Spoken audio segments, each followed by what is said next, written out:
Ortiz, Saul pode ser novidade no jogo de hoje. Já tá retornando só sendo um Saul, né? Rossi fala sobre a inspiração e o orgulho que ele sente em vestir o manto sagrado. Zico manda um recadinho pro elenco do Flamengo, daqueles bem de leve, tá, galera? Adrian Martinez diz que vai ser uma guerra o jogo de hoje. Lateral direita, tem disputa acirrada pela posição. Eu gostaria de saber dos amigos, quem vocês preferem? Royal ou Varela? Eu tenho minha opinião. Fala galera rubro-negra, estamos chegando com mais um vídeo aqui no canal Camisa 10 da Nação. O seu, o meu, o nosso canal de notícias e informações do Flamengo, esse Flamengo que a gente tanto ama.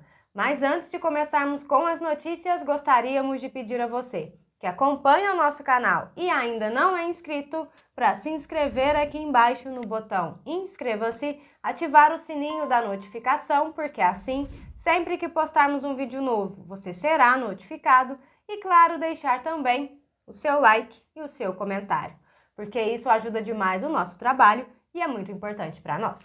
E como sempre falamos, galera, é rapidinho.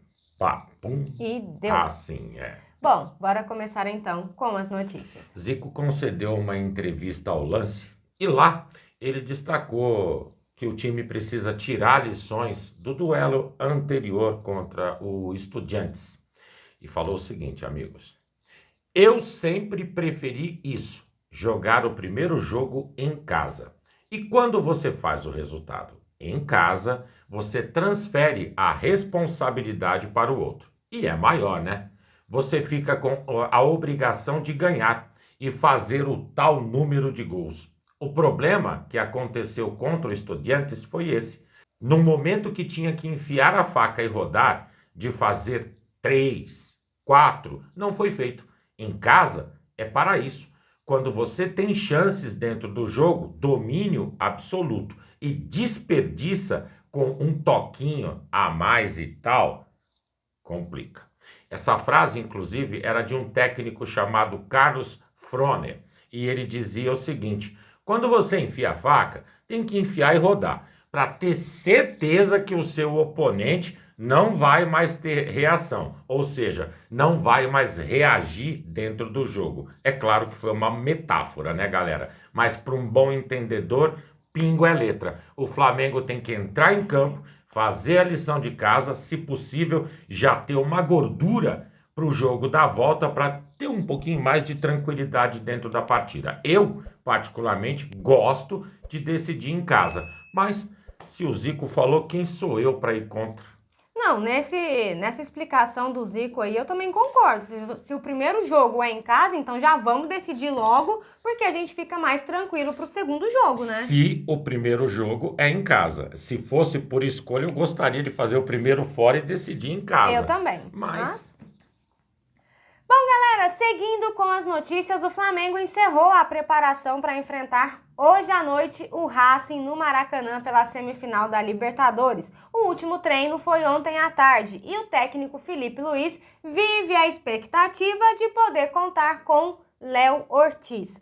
O zagueiro se apresentou bem na segunda-feira depois de sofrer um estiramento no tornozelo direito no jogo contra o Palmeiras. Desde então, ele vem fazendo tratamento no Ninho do Urubu e também em casa para acelerar a sua recuperação.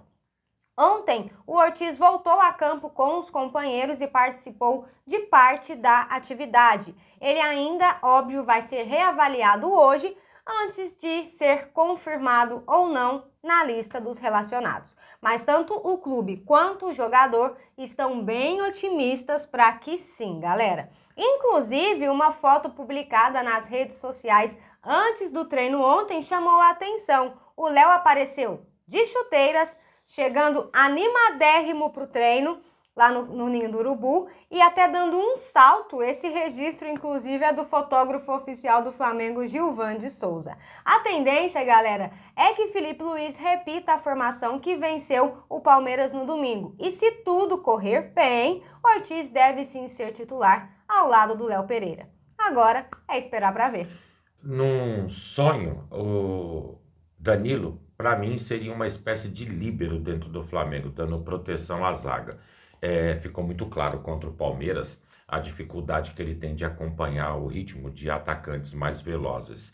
Deixa a gente bem mais seguro se realmente o Ortiz tiver condições de jogo e entrar para o desafio. A gente precisa dele, né? Falando em desafio, o Racing, todo mundo sabe, chegou no Rio de Janeiro ontem, né? E por lá foram confirmados 4 desfalques, tá, galera?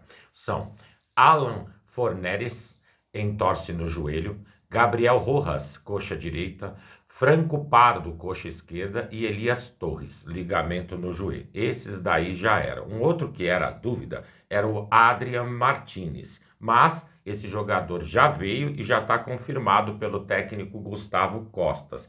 Inclusive, esse atacante que hoje tem 33 anos de idade deu uma declaração. Ele falou o seguinte: vai ser uma guerra. Temos que jogar como se fosse a última partida da nossa vida. Sempre enfrentei isso nos lugares por onde passei. Aqui não vai ser diferente. E a gente tem a plena convicção de que sim, esse jogo vai ser extremamente acirrado, disputado, vai vencer quem tiver o equilíbrio. Jogando dentro de casa, eu espero muito ver um Flamengo consistente, eficiente e brigando por essa classificação. Só para constar, nos últimos 10 jogos de 25 do Racing, o time tem 6 vitórias, 2 empates e 2 derrotas, ou seja, um percentual de aproveitamento de 66,7%. Nada de fantástico, mas consistente em se tratando de competição local, já também juntando com Libertadores, né? Para cima deles, Flamengo, é o que a gente quer.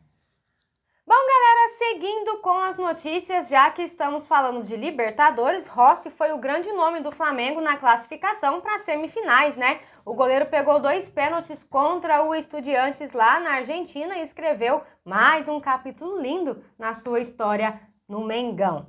Há pouco mais de 2 anos no clube, o Rossi já conquistou Copa do Brasil, Supercopa e é bicampeão carioca. Mas ele quer mais. Sangue argentino, né, galera? E para seguir conquistando, o Rossi se inspira em um ídolo argentino que também marcou época no Flamengo. Tenho certeza que muitos vão se lembrar. O Baldo Fiddiol. Fiddiol foi um dos maiores goleiros do mundo nas décadas de 70 e 80. Ele chegou ao Flamengo em dezembro de 83 para substituir ninguém mais, ninguém menos que Raul Plasman. Quase ninguém. Apesar de ter criado uma forte identificação com o clube e com o Rio, ele ficou pouco mais de 1 ano no Mengão, antes de seguir para o Atlético de Madrid. Uma decisão que ele mesmo já disse ter se arrependido. Depois da saída dele, o Flamengo passou 38 anos sem ter um goleiro argentino. Até que, em 2023, Rossi chegou para mudar totalmente essa história. Na apresentação, o goleiro falou da emoção de seguir os passos de Fiddiol. E 2 anos depois, já com alguns títulos na bagagem, os dois finalmente se conheceram pessoalmente. Em entrevista ao GE, o Rossi disse assim: passou muito tempo desde que ele esteve aqui. Agora que estou vivendo o que é o Flamengo de verdade. Quando cheguei aqui, ele me disse que se arrependia muito de ter saído do Flamengo naquela época. E o Flamengo já era grande. Eu não vivi aquela época, mas acho que hoje é maior ainda. É algo inexplicável estar aqui. Bom, o Fiddiol veio ao Rio como convidado do Racing para a disputa da Recopa Sul-Americana contra o Botafogo. E óbvio que ele foi lá visitar o Ninho do Urubu, né? E ele presenteou o Rossi, galera, com uma réplica da camisa que ele usou na Copa de 78. Desde então, parece que esse amuleto aí e a bênção, né, do Fiddiol tem dado sorte ao Rossi. Ele vive uma das melhores fases da carreira e tem sido decisivo no Flamengo. Que continue sendo muito importante debaixo das traves do Mengão e que hoje, se caso precisarmos, esteja naquelas noites mais inspiradas do Rossi. Para quem não se recorda, na época da passagem do Fiddiol pelo gol do Flamengo, ele era tratado como maior estrela do time. Inclusive, tinha uma thumb na época de um confronto entre Corinthians e Flamengo, que eles colocavam Sócrates de um lado como craque do Corinthians, o Baldo Fiddiol do outro como o maior craque do Flamengo. A gente já tem o conhecimento do que significa para a história do Flamengo o Rossi. Não dá mais para simplesmente falar ele passou pelo Flamengo. Não, já é uma figura que vem ganhando, além de retrospecto, fazendo a sua história com uma maneira brilhante de ser. Inclusive com as suas comemorações, como a Ju sempre fala,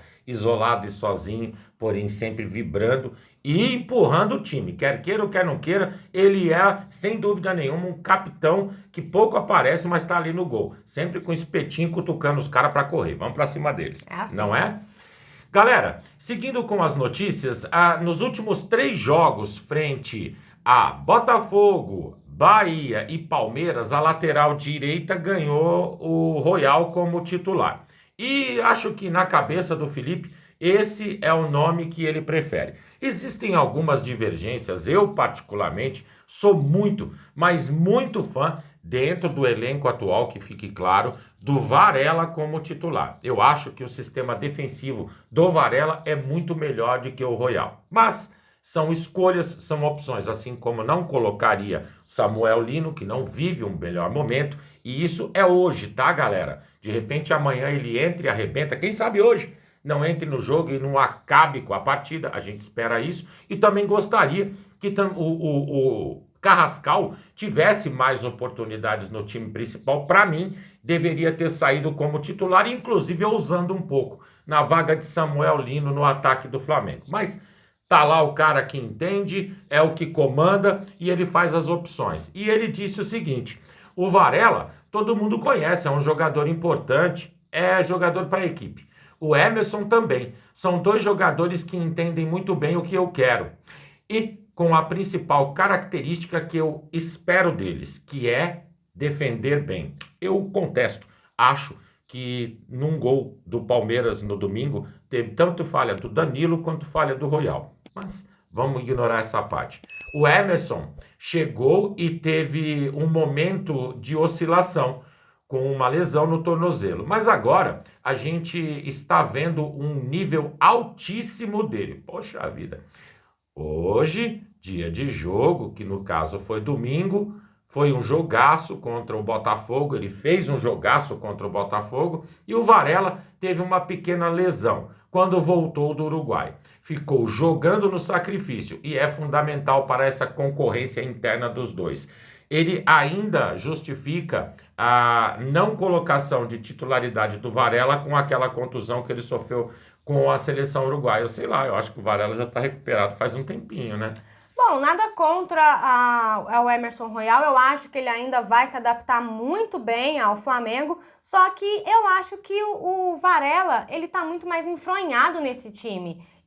Com ele a gente tem um pouquinho mais de segurança nessa lateral, nesse momento, tá, galera? Eu iria de Varela. E a diferença é que o Royal sobe mais. Sim. E volta menos. O que adianta, né? É um Ayrton Lucas na lateral direita. É mais ou menos isso.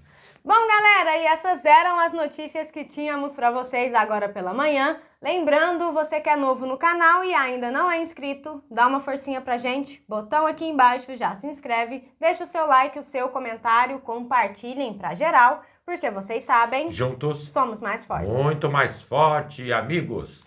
Pessoal, fiquem bem, um excelente dia a todos vocês, um grande abraço e até o próximo vídeo. Galerinha, tchau, tchau.